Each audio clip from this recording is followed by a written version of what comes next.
I want to especially thank Fred Lawrence for making the trek down here from Washington, D.C. to be with us.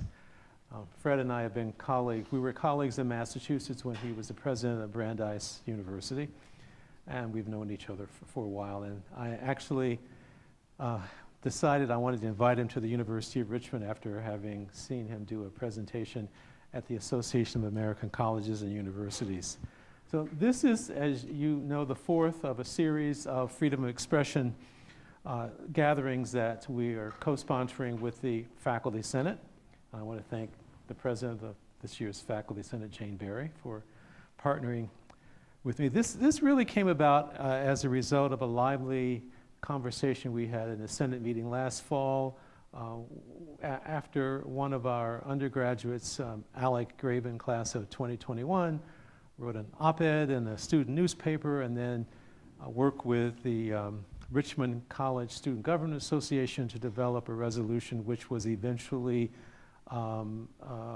agreed to by the West Hampton College Student Government Association. They brought that to the Senate. We had a discussion about it in December, and we decided to spend this spring doing a series of conversations, discussions about freedom of expression. And you will know we started out, we had a faculty staff panel, got voice, which was really lively. Then we had Bob Zimmer from the University of Chicago in February, Zach Wood from TED Talk for a student gathering on navigating difficult conversations. And so Fred, you're our last person in this robust pleasure to be here, and that's pretty good company. And because I don't know if the world is, it's a small world that we travel in small circles within it. We have known each other for years, and I'm delighted to be with you in your home. And thank you for your hospitality. And the whole day today at Richmond has been just a delight. Bob Zimmer I've known as a fellow university president, but as well, Bob turns out to be a Brandeis alumnus. So I gave him a Distinguished Alumni Achievement Award, and he's the only one I allowed to accept it in absentia. Everybody else, I said the deal is you got to be there over reunion weekend, but he had the reunion weekend at Chicago the same time we had reunions at Brandeis, so I told him he was absent with an explanation. And Zach Wood was the teaching assistant for a dear friend of mine on the Williams faculty for whom I taught one of the sessions of his class on free speech on campus. That's when I met Zach. And then we met up again, because God has a sense of humor, when we both testified before the Government Operations Committee in the House of Representatives on issues of free speech. And I had the good fortune to have Zach sitting right next to me, as well as other colleagues on that panel. So this is good company. Well, we're pleased to have you back. So let me just give you a little bit more background on Fred, and to say that what we're going to do this afternoon is have a conversation. I have a series of questions, and there are only actually 4 or 5 questions. We want to have time for you to ask questions as well and to engage in a conversation. Fred, as I mentioned, was the president at Brandeis University. He's currently the president and CEO of Phi Beta Kappa Society, the oldest honor society in the country. He's also a distinguished lecturer at the Georgetown Law Center, and previously was dean of the George Washington University Law School and a visiting professor and research professor at Yale University School of Law.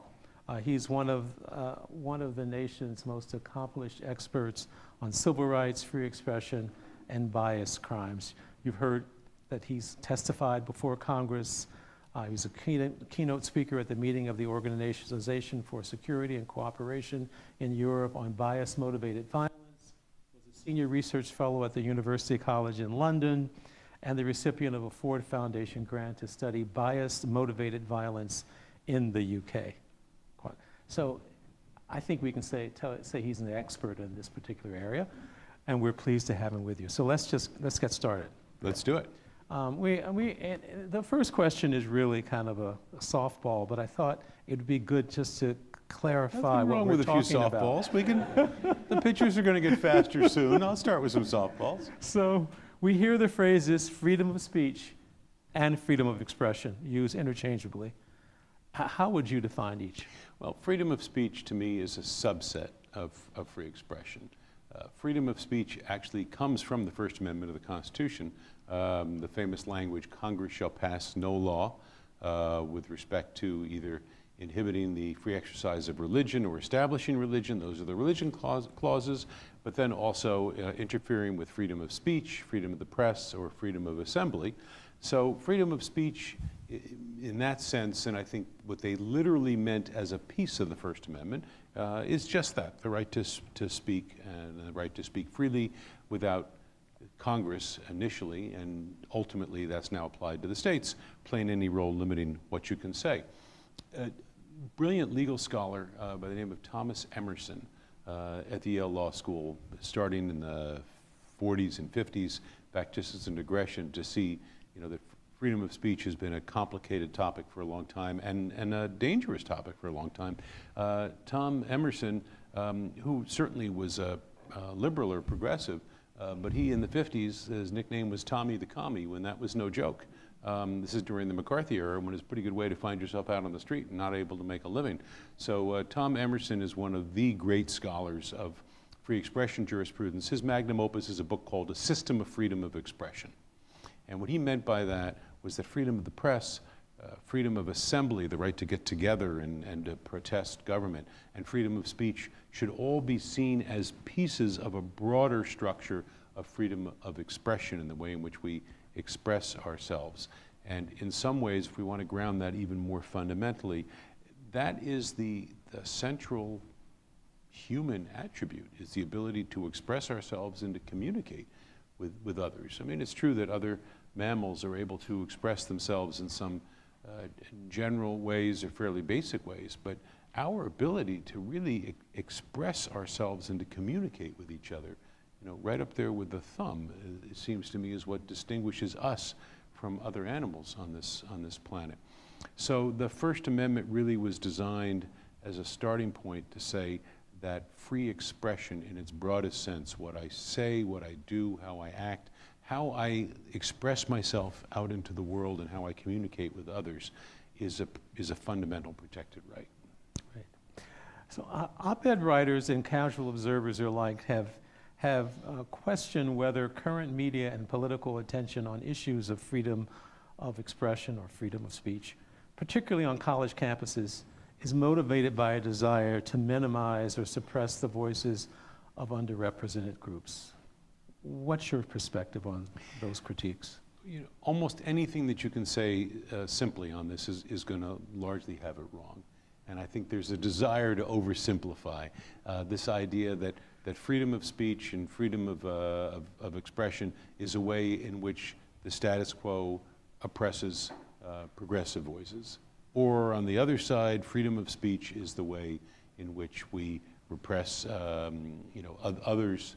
I think it is better thought that we are living in a very complicated time, complicated in our politics, complicated in our technology, complicated in the ways in which we communicate with each other. I want to be a little careful about saying that our modern technology is unique because you got to live a little more through this period to see where it's going to fit in history. You look back at early First Amendment cases involving the telegraph or the ability to mass produce flyers, and you see the court saying, oh my gosh, you can mass produce flyers. This is going to be a whole different world. Well, it seems funny now. It didn't seem funny to them. So let's be a little careful before we assume that our communications has changed everything. But it certainly is true that a lot of things are different in fundamental ways now. And so I think that's a better way to grasp on this. The idea that what free expression is about is somebody is being attacked sort of misses the point. Mm-hmm. And so what would you say to particularly students who have this concern that if we, let's say the University of Richmond, if we had a freedom of expression statement which would open up kind of our speakers list to people who were, anti-Semitic or who were racist, who feel, well, why are you inviting that person to the campus? when we know that they have vile intent? So let's start with some core principles here. One is that I would argue that on a university campus, and this would be true, by the way, whether it was a public or a private university. If it was a public university, we'd be talking about the constitutional requirements of the First Amendment. Private university, very similar arguments we would derive from the very principle of a liberal arts and sciences institution, where the basic element of a liberal education is the ability to ask questions and to think an idea through. And so it's core to be able to have as wide a free expression as possible, to even try out ideas you're not sure are right. I don't know how many students in the room have had the experience of self-censoring before you ask something. I think, well, maybe I won't. It's going to cause trouble. You don't even know if it's the right thing or not. And you won't know until you try it. I'll share a little story on this. When I was clerking for Judge, the great Amalia Kearse, who was a remarkable figure. A lot of people know she was the first African-American woman to be on the U.S. Court of Appeals in New York, the Second Circuit. A lot of people don't know she was the first African-American judge who did not come up through the Civil Rights Movement. She actually came up through Wall Street. She was a partner at the Hughes Hubbard and Reed firm. Very interesting background and a remarkable person, very important in my life. But I remember my a draft opinion I worked on with Judge Kearse, and I had worked really hard on this, and I was very proud of this draft. And she called me into her side of chambers, and she said she thought it was really thoughtful and really well researched. And of course, I was getting all pumped up. I thought this was great. And she said, and we're not going to use a word of it. My face must have just fallen. And she said, no, don't feel bad. She said, I didn't know it didn't work until I saw that it didn't write that way. And I think as scholars, we've had that experience. It's not your favorite day when you realize that the line you've been following isn't going to work. But you don't know that until you try it out. So that's what the liberal arts process is about, is trying these things out. So that's your first core principle, it seems to me, that there has to be a presumption of protection for free expression in its broadest sense. But there are limits on that, and that's worth talking about as a community. But I would argue that's going to be awfully hard to articulate in any kind of statement.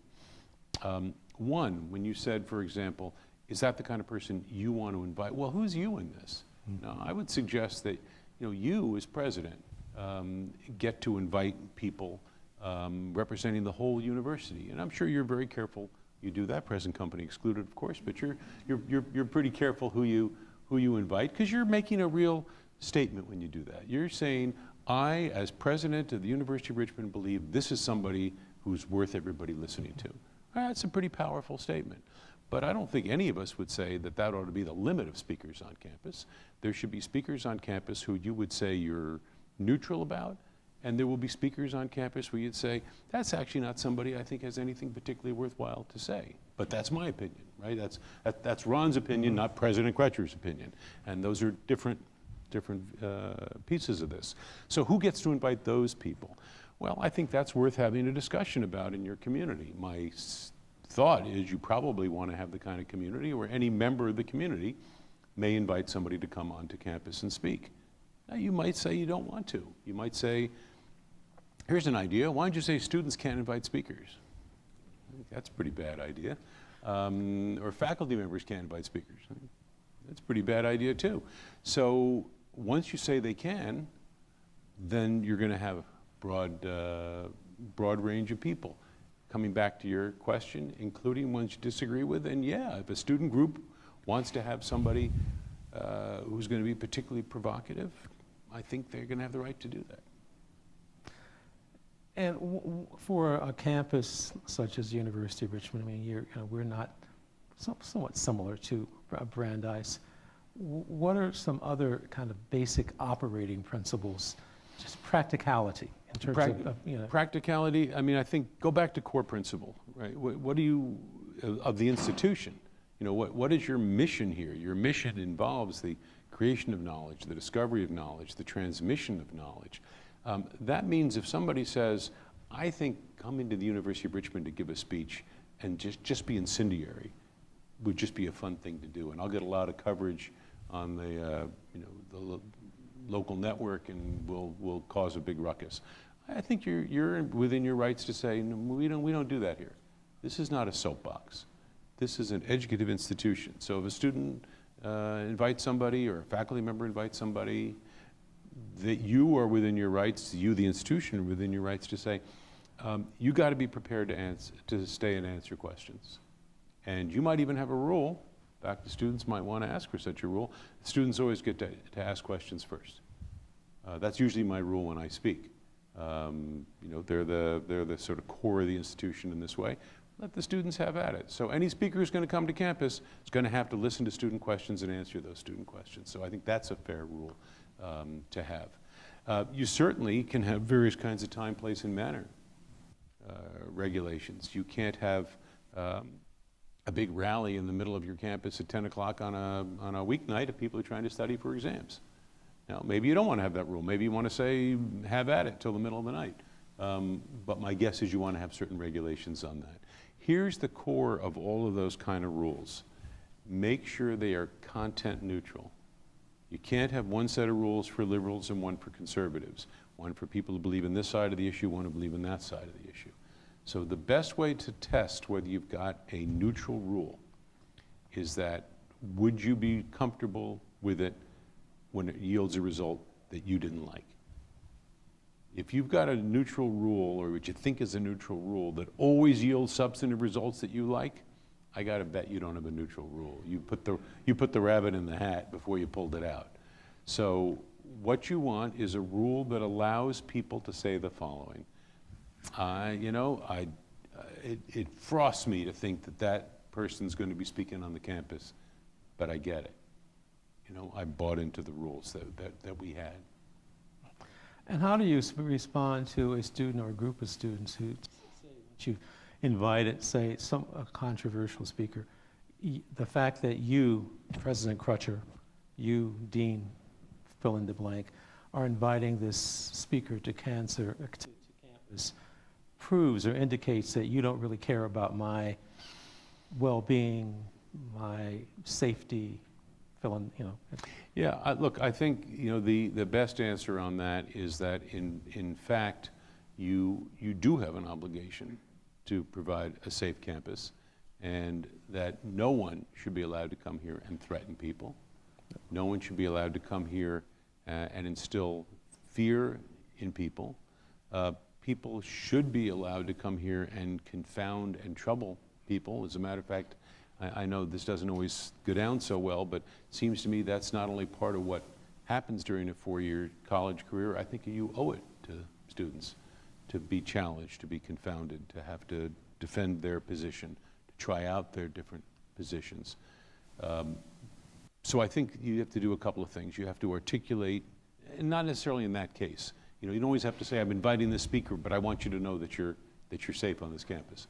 I think those things, that's a background rule that's important for us to articulate. Let me go a little further, though, in terms of a speaker you probably wouldn't invite. In fact, I'd go further. I'd say I would advise you not to invite, because you do put the imprimatur in the school. As you well know, you've long since lost the right to say, I'm just doing this in my private capacity. If you want a private capacity, you step down. When you have the office, you represent the office. I feel that every day at Phi Beta Kappa. I represent something that was founded in 1776. And I carry that every day. And if I don't want to do that, then I got to put it down. And while I have it, it limits what I get to do. So I would suggest you don't invite a speaker whose views are, you know, pushing the bounds of racist. But if a student group did, and by the way, a good example of who did, when Zach Wood was at Williams, and for those who don't know, it may or may not be relevant to the story, that Zach Wood is African American. When Zach Wood was at Williams, he led a very important group called something like Difficult Conversations. Yeah, Uncomfortable Learning. Uncomfortable Learning. Uncomfortable Learning. And so for Uncomfortable Learning, he wanted to invite people whose racial views he strongly disagreed with. And he actually got sideways to the president of the college on that, who decided to cancel a speaker. Right. The president of the college did not ask my view. If he'd asked my view, I might have suggested a slightly different course from what he did, because he canceled that speaker. And, well, I guess to a certain extent, not everything's bad. He created a whole career for Zach, so that worked out okay. Hey, you got a great article in the Chronicle of Higher It sure did, and he was on his run, on a run from there. But I think that the key piece of that story is that Zach was not inviting that speaker because he agreed with him.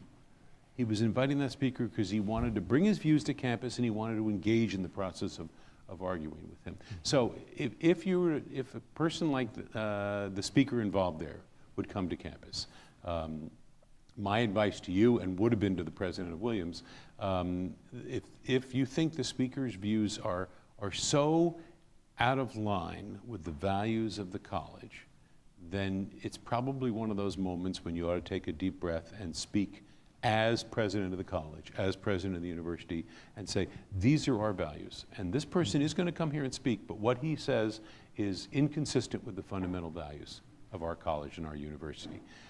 Now, when that happens, I have to tell you, there are people who will be pleased when you say that and mad when you say that, and they'll be mad for a variety of reasons. I had one of these at Brandeis, which involved a faculty listserv, of all things, that had been around for years, that they thought was password protected. With all due respect to the people who were on this, by password protected, it meant you had to have your username and password in order to get in. That's not exactly a locked door. That's a little more like a sign that says, come on in. So one particularly conservative faculty member tipped off a student who could best be described as a mole, who went into this listserv and then downloaded a lot of the stuff that was on it up to a website that was, let's just say, pretty right-wing. And what I mean by pretty right-wing is that it branched off from Breitbart because they thought Breitbart was a bunch of mainstream sellouts. So that's what we're talking about. And so this stuff went viral. And what it was pretty strong critical views of the state of Israel, which, as you can imagine, at Brandeis is controversial. But beyond that, a lot of it was pretty vulgar, disgusting stuff. I mean, it was said in a way that wasn't really going to advance the discussion in any particularly helpful way, along with some ad hominem stuff about my predecessor, which wasn't so nice, and about my predecessor's wife, which struck me as really out of bounds. And this had been going on for a while. And I certainly never did anything about it. Faculty listservs will be what they'll be. But once it went public and now it went viral and the whole world was focused on it, it did represent the school, for better or for worse. So I was urged to shut it down or to punish the faculty or take their tenure away, all sorts of things like that. On the one hand, I was also urged to make a ringing endorsement of free expression. I chose a middle course. And what I did was I did endorse free expression and academic freedom, and I said that no faculty member will ever be punished or in any way harmed by career and compensation and the like because of expression. At the same time, I have expressive rights, and I get to describe the values of the university. I think that kind of description is not in the best, does not represent the best values of Brandeis University. So here are two conversations that then take place within 24 hours after that happens. And it's just so precious that this is one right after the other. One is with a trustee who says to me, you think your little statement about the best interests of Brandeis University will have any impact on anybody? Nobody cares about that. At my law firm, where he was the managing partner, we would have fired somebody over that, and that would have gotten their attention. And unless you're willing to do stuff like that, you got no guts, and nothing worthwhile is going to happen. So I thanked him for his insights. Later that afternoon, I met with a group of the faculty who were involved. And far from no one's going to pay attention, you know what they said to me? You've chilled our speech. By making your statement, you've chilled our speech. And I said to them, I haven't chilled your speech. I've disagreed with you publicly, and you don't like that. And I appreciate that. In fact, I think I'm flattered by that, but I can't help you on that. If what you mean is that I don't have the right to take your tenure away, to reduce your compensation, to freeze your salary, absolutely, and I would never do, and I said publicly I would never do that. I took that right off the table, very publicly. That's pernicious. That's a chilling effect. What they were talking about is a different kind of chilling effect, if that's even the right term. It's the effect that we have on one another. Right? It's teaching, in a sense, to use Lincoln's wonderful phrase, teaching others to listen to the better angels of our nature. And if we do that, I mean, if I persuade you of something or you persuade me of something, if by the end of this talk you persuaded me that this is completely wrong the way I'm looking at it, then I'll stop talking like this. I'll stop saying these things. And I guess we could technically say you've chilled my speech, but we wouldn't say that. We would say you'd had an effect on me. So I think it's part of thinking of a campus conversation that occasionally you have to weigh in on and say, these are the values of Richmond. This is what it means to be a Spider. And yes, this person is free to come here and speak because this group invited this person to speak. But I've chosen this as a moment to say, we believe in decency, we believe in dignity, we believe in inclusion, we believe in diversity, and somebody who doesn't is contrary to those values.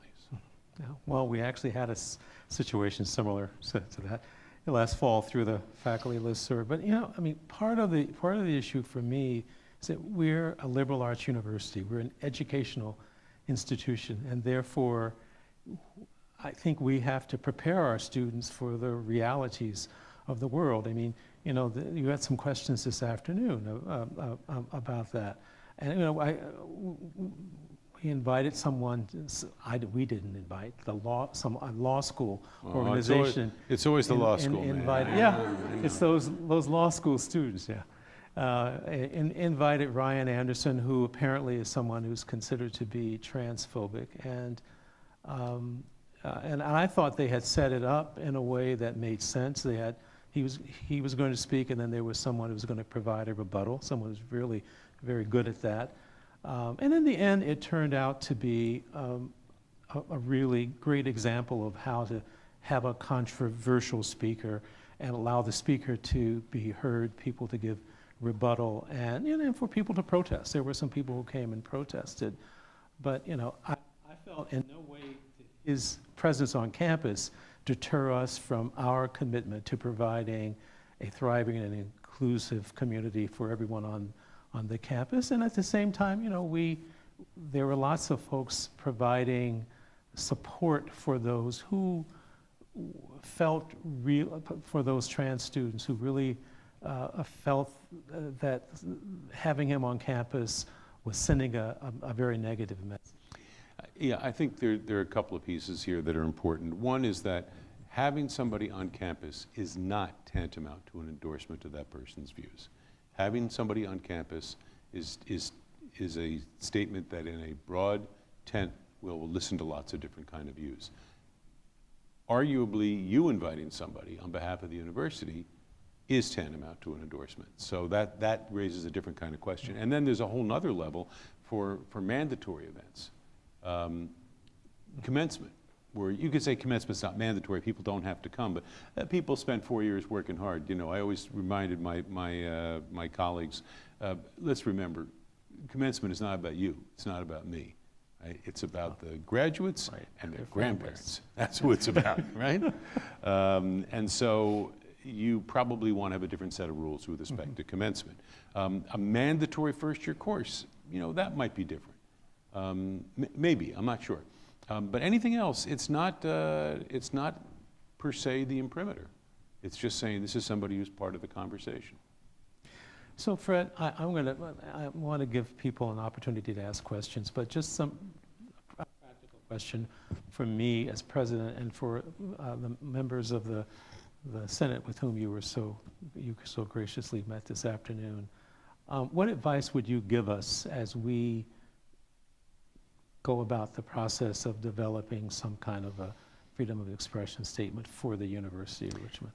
I would suggest that the statement itself be very broad statement of principles and not try to make this the statement that turns into a set of bylaws about every possible event with the speaker, because that's going to wind up missing certain nuance that can only be revealed through particular cases.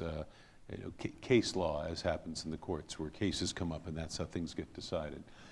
But that's not the only thing. I think having discussions like Bob Zimmer, like Zach Wood, hopefully like this program, and others that you do going forward, are all worthwhile ways of raising some of these questions.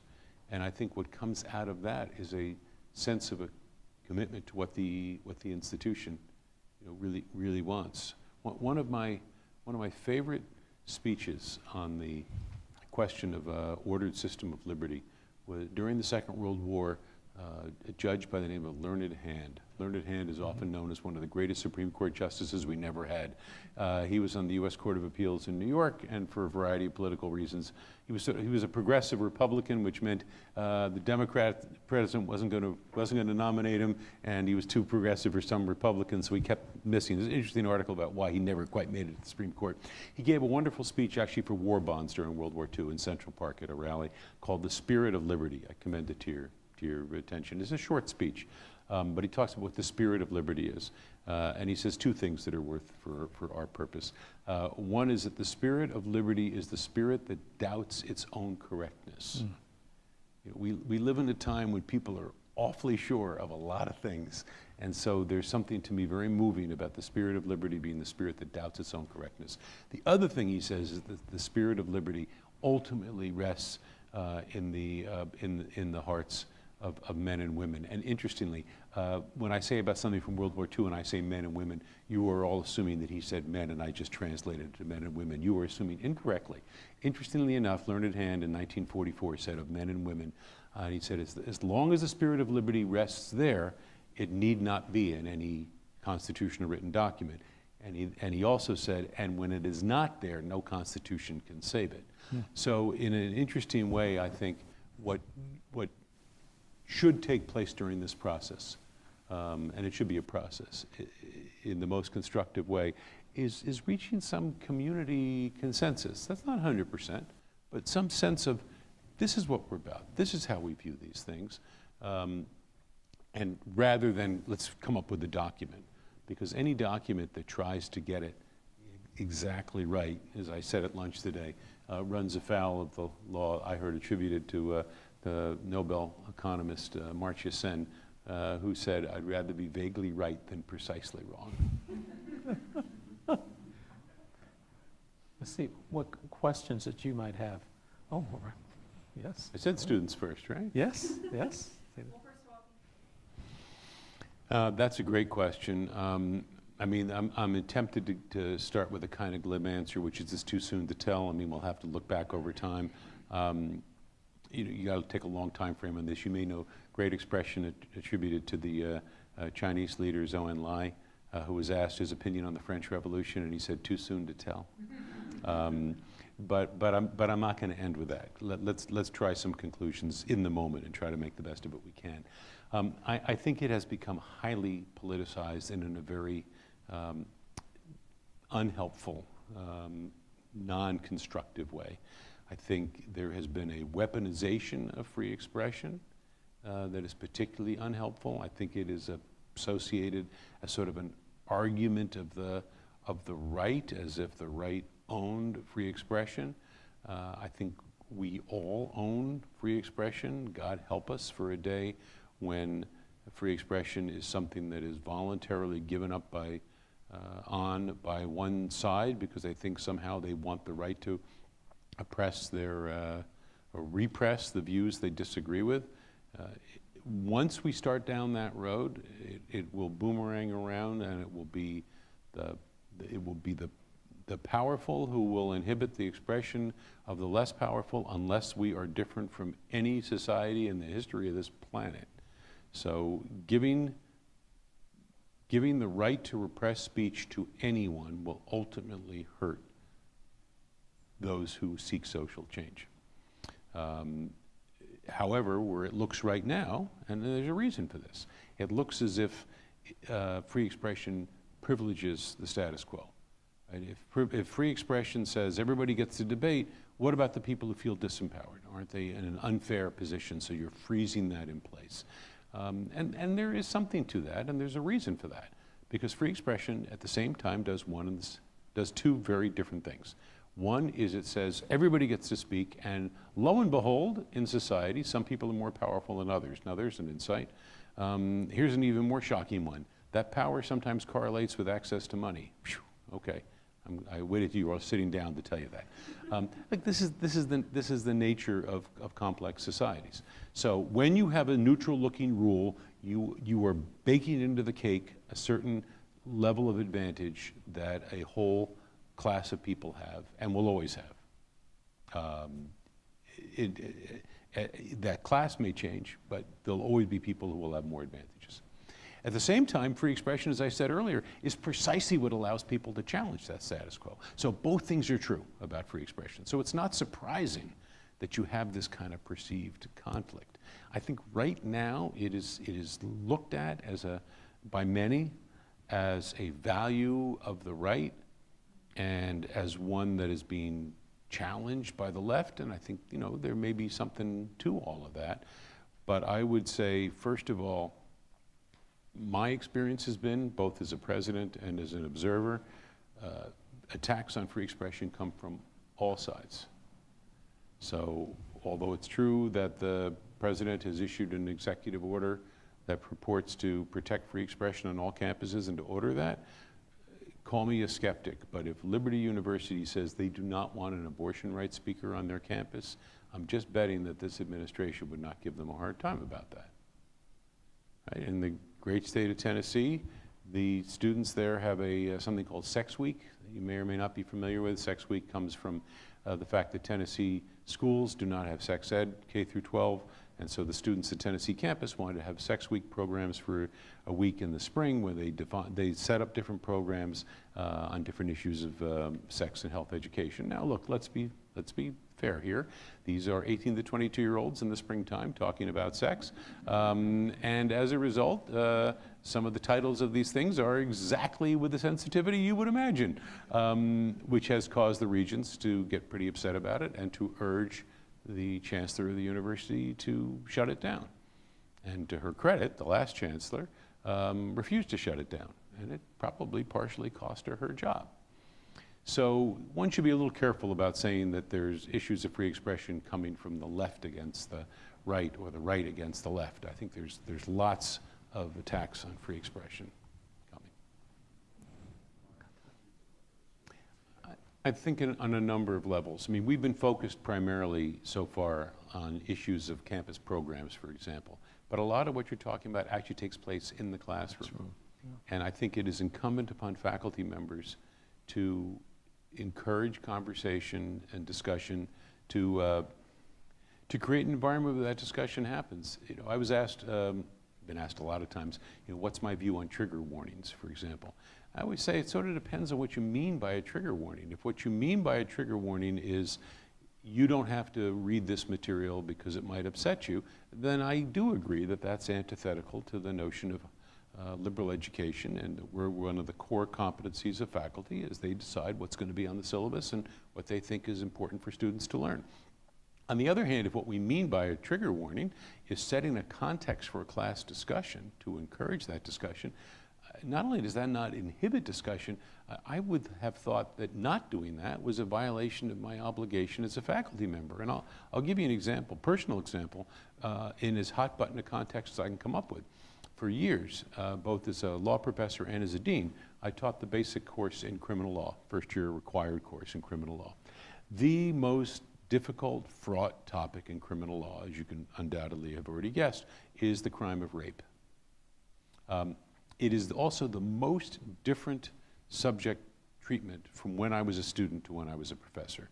When I was a student, it was a crime about strangers. It was the paradigm of the guy behind the bush with a knife. I regret to tell you the elements of the crime had to do with grisly things like penetration or not, utmost resistance or not, and that's the stuff that we studied.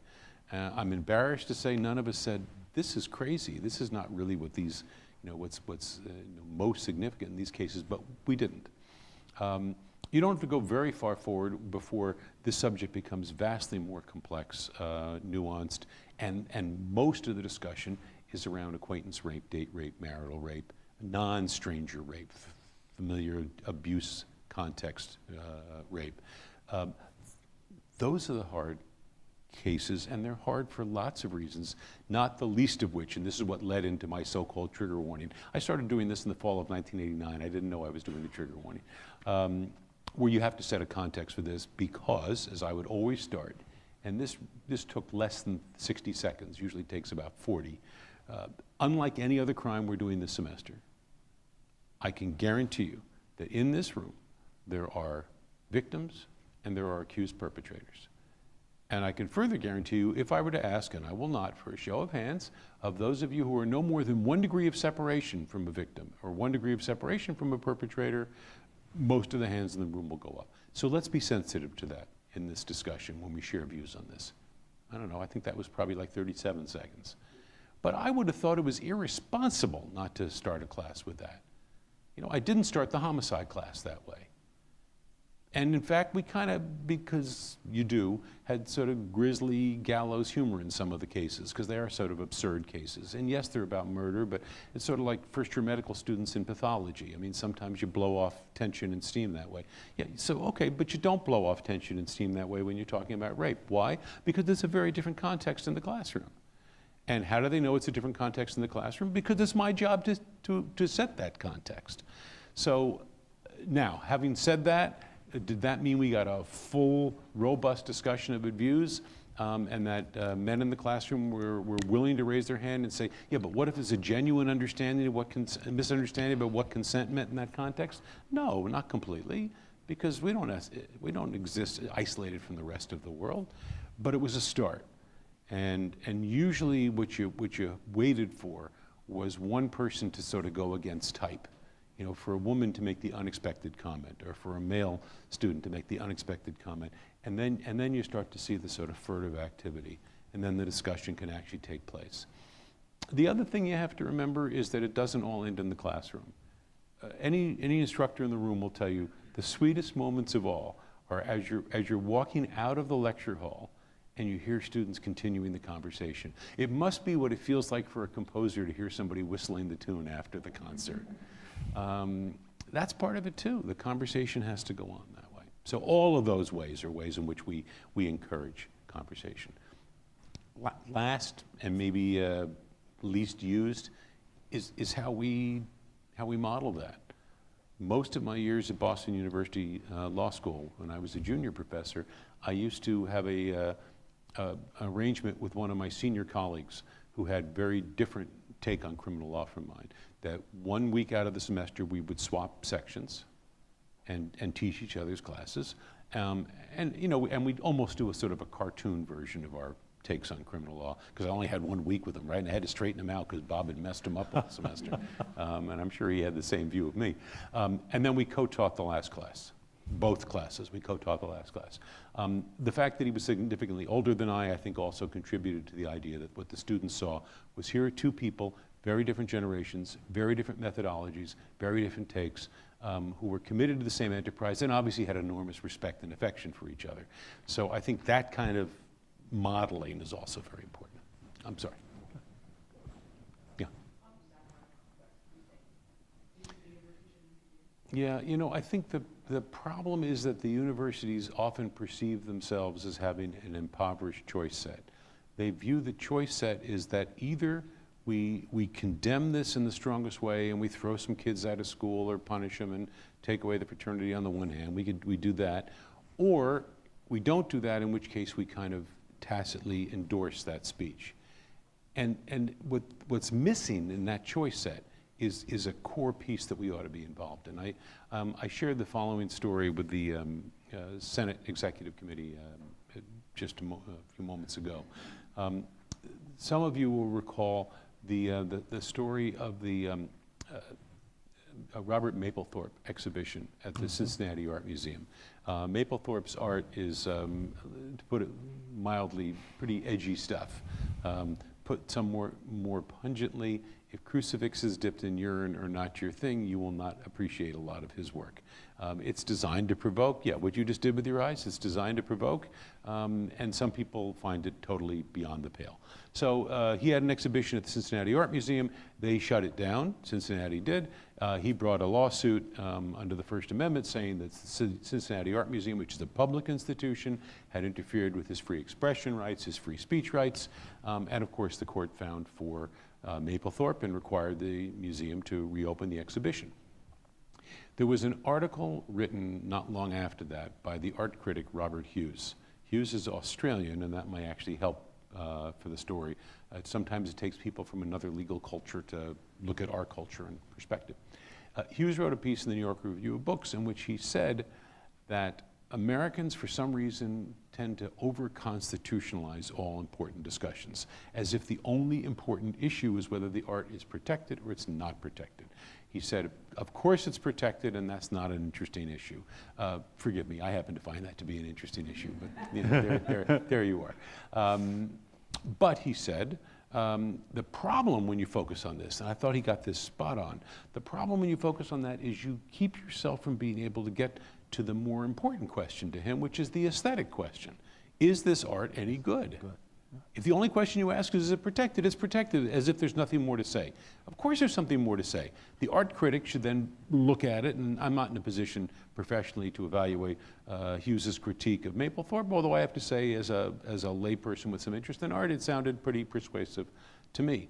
Well, our version of that ought to be that if we simply focus on whether their speech is protected or not protected, we lose the nuance of being able to say, let's talk about what's our version of the aesthetic here. And our version of the aesthetic is the moral implications of certain speech, the impact of certain speech, and let's have that discussion. In fact, if we don't have that discussion, you're going to get kind of a boomerang, because what happens, big step back, you know, begin with the end in mind.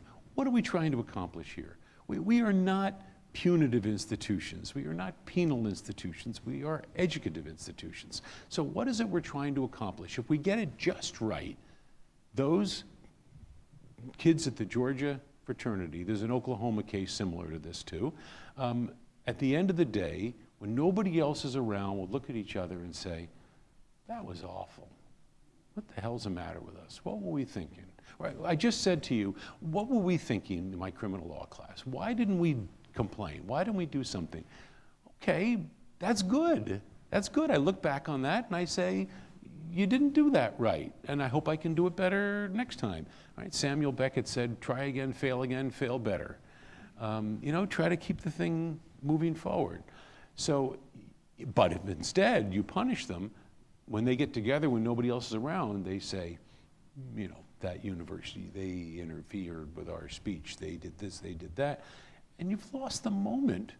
You've lost the moment to actually reflect on, do you see how what you did was incredibly hurtful to other members of the community? Not illegal. You're not going to send anybody to jail for it.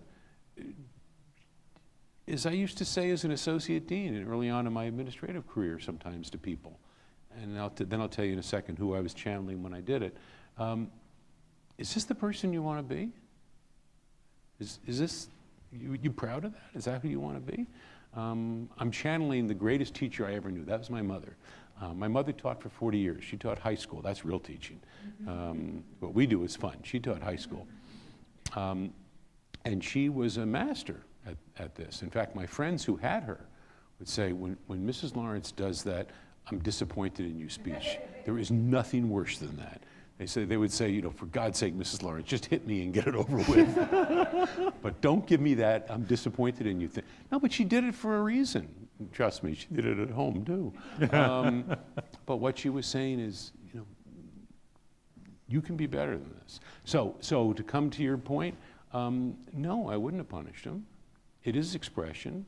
It is protected expression with one exception that I'll pick up in a second. But you do have to respond to it. And I think the reason that in Oklahoma they threw him out of school, and I think the reason at Georgia they closed something down, is they felt like they had to do something, and they're right. They had to do something. But I think what they had to do was more complicated than that. The one exception, by the way, is that if this really is being done to threaten somebody, that is different.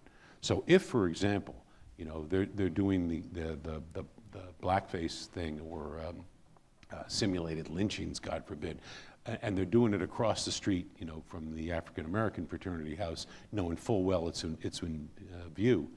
Now, maybe we got something different. Now we're actually threatening people. That's something completely different.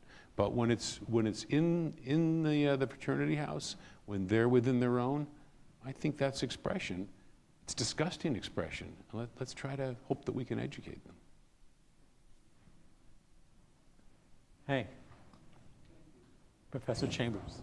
Thank you very much.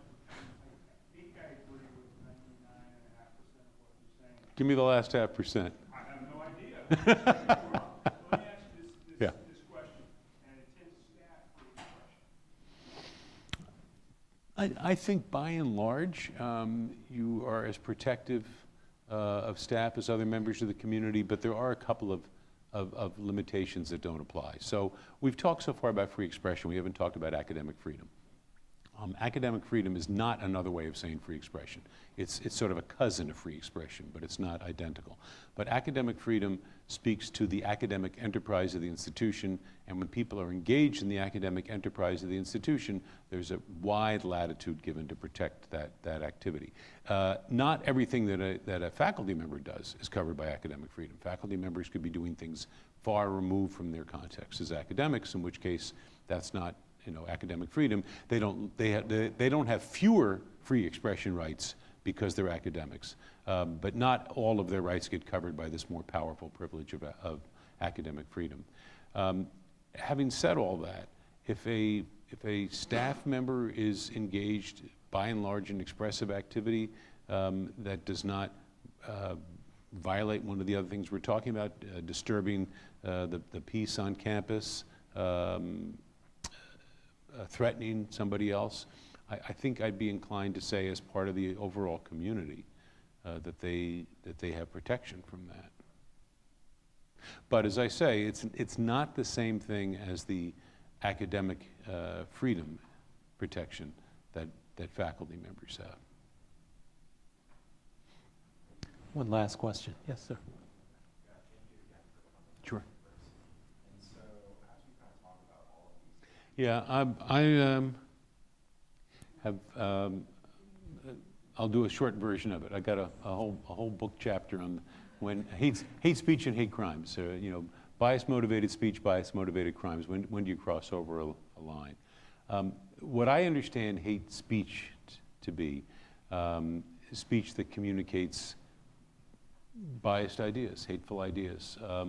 They're ideas I find abhorrent. I'd rather have them communicated and debated. I'd rather have people not able to sort of secret away. I'd like to know, frankly, who's saying some of these things, so I can make decisions, for example, about maybe where I want to shop. You know, boycotts are perfectly consistent with free expression. So, so in that sense, I don't think you want restrictions on what I understand hate speech to be. Now, where does it cross over, in my view, to a hate crime in the criminal justice system or within the campus system, someplace where you could actually want the disciplinary system to kick in? I think that's where it actually is intended to threaten or intimidate an individual. Not make a group of people feel uncomfortable, but actually threaten an individual.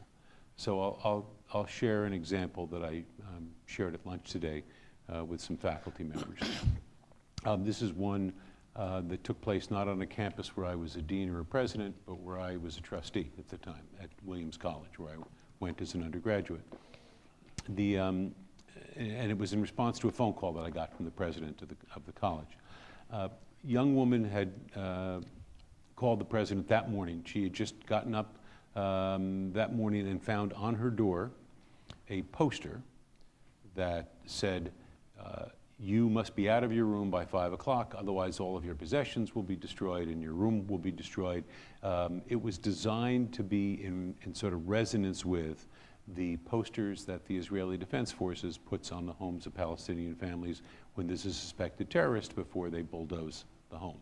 This young woman was the president of the Williams College Jewish Association. So the president of the college calls me and says, she wants to know, what can we do about that? So what can we do about that? So I said to him, to me, this whole thing turns on what the intent of the person who put up the poster was. If the person put it up to terrorize her, to intimidate her, to threaten her, you got a problem. But if the person put it up to express a view about the Israel-Palestine conflict, that's something different. And he listened for a while, and he said, that's all very helpful and very thoughtful, Fred, but for one of your articles, but I got a problem to solve. What am I supposed to do today? And I said, well, how am I supposed to know what somebody's thinking? Right, this is, by the way, is a classic first-year criminal law question, right? We talk about the difference in state of mind between and among murder and manslaughter and criminally negligent homicide and no crime at all. The same thing, same action. It's all about what's in somebody's head. So first-year students will always say, how do we know? How do we know what's in somebody's head? Sometimes you can't. A lot of times it's easier than you think. So what I said to the president of Williams was, why don't you see whether this was a single poster or whether there were posters in a number of places? Turns out, because I said to him, look, if you got one poster that was knowingly, intentionally put on the door of the president of the Jewish Association, you may actually have some kind of religious targeted terrorism or threatening going on. But if, as turned out to be the case, there were hundreds of these all throughout the dorm, they put them up on every single door. So then it looks to me like what you have is a very deeply held position on the Israel-Palestine conflict that you may agree with and you may disagree with. You may think that way of communicating it was a good idea. You may think it was a very inept idea, a way of doing it. But however you look at it, the point of that was to communicate a view. It was not to threaten somebody. So that's how I would distinguish hate speech, which I would protect, from hate crimes, which I would be willing to restrict or punish, by looking not at how it is taken by the community, but how it is intended by the actor. Does that mean I'm not interested in consequences at all? I'm very interested in consequences. Consequences have a lot to do with how this institution ought to respond. I am well aware of the fact that by saying I would protect speech that was not intended to harm, I'm going to be protecting a lot of speech that will in fact harm. And when that happens, think Robert Hughes. The community has an obligation to weigh in.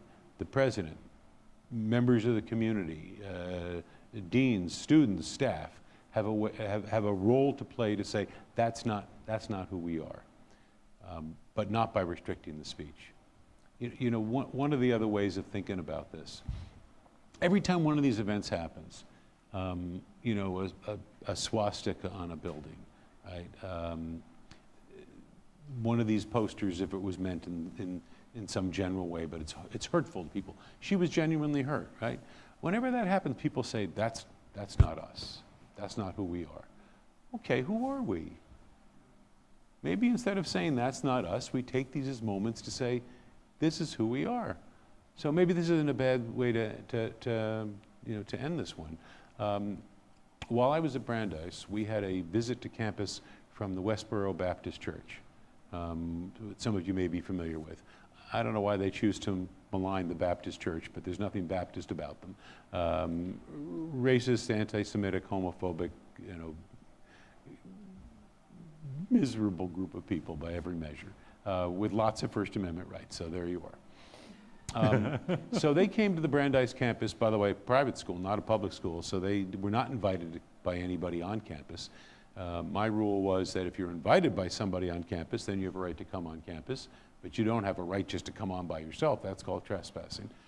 Public school doesn't necessarily have that particular option. But in addition to that, we hosted an event in the main, what we call the Great Lawn in the middle of campus, called We Are Brandeis.